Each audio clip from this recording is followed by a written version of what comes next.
So today, say this dua with me. Ya Allah, if I have ever hurt someone, guide me to make it right. And if I've ever been hurt by someone, give me the strength to forgive and the peace to move forward. Let me never be the reason someone cries in sujood, except out of gratitude. If this message touched your heart, type in the comments, Ya Allah, purify my heart and protect me from injustice, on both sides of it. And don't forget to like, comment and subscribe to Roots of Deen, so we can keep sharing reminders that heal and awaken hearts. May Allah protect you from being the oppressor, honor you if you've been wronged, and purify your record before it's opened in front of all. Ameen. Have you ever been hurt so deeply by someone you trusted, but chose to stay silent? Not because you were weak, but because you believed in something far stronger than revenge. If you've ever whispered, Ya Allah, you saw it, I leave it to you. This video is for you. Welcome to Roots of Deen. Today we're talking about a powerful truth in Islam. What you do to others always comes back. They insulted you. They laughed behind your back. They left you like your pain meant nothing.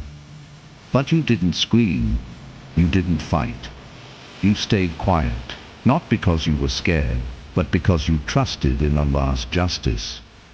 While they moved on with smiles, you were left in sujood, heavy-hearted, whispering, Ya Allah, you know what they did. I leave it in your hands. And that's where everything changes. You see, in Islam there's a silent law. It's not loud. It doesn't always strike fast. But it's real. What you do to others comes back to you. Especially when the person you hurt was sincere, was kind, was close to Allah. They didn't expose you. They didn't curse you. They didn't even wish bad for you. They made dua for your guidance, even when their heart was broken. They prayed for you while you mocked them, and that's when it becomes serious. Because you didn't just wrong a person, you stood against the one who protects them. This video isn't about revenge. It's not about wishing harm on others. It's a reminder. When someone hurts a true believer, someone who stays patient, cries to Allah, and continues worshipping with sincerity, Allah Himself takes their side. The Prophet Muhammad said, Beware the dua of the oppressed, for there is no barrier between it and Allah.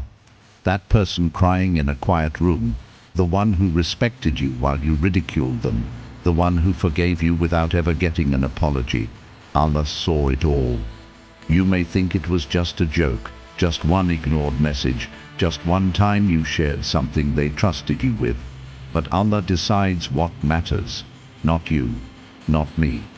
That joke might have crushed someone's confidence for years. That scene you left them on might have made them doubt their worth.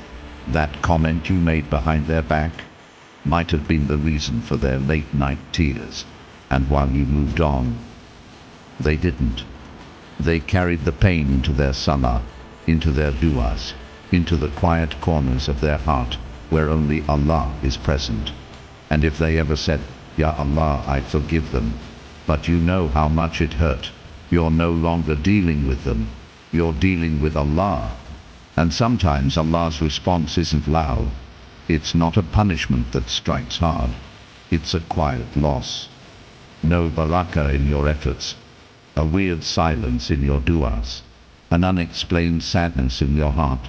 Because pain always circles back. That's why the Prophet told us, whoever believes in Allah and the last day, let them speak good, or stay silent.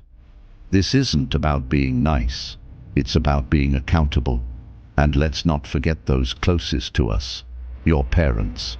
You ignore their calls, snap at their advice, think you've outgrown their wisdom. But the Prophet said, the pleasure of Allah lies in the pleasure of your parents. You might be making all the du'as, but if you're hurting the ones who prayed for you when no one else knew your name, you've blocked the barakah at its source. Yes, sometimes those who hurt us win. They get praise. They get promoted. they walk away without any consequences. But this dunya isn't the final chapter. The Prophet said, on the day of judgment, rights will be returned to their rightful owners.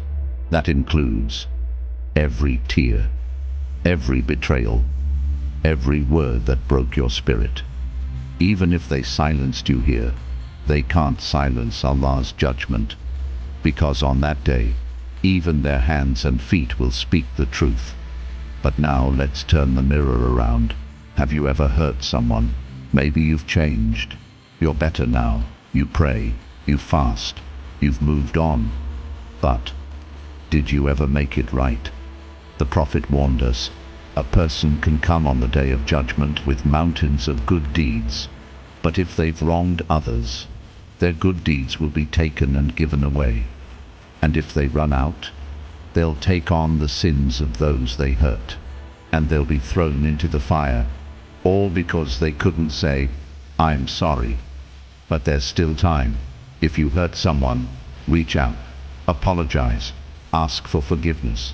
If you can't, make dua, give charity in their name, beg Allah to heal the pain you caused. Because the law of return isn't just about punishment, it's also about mercy for those who seek it.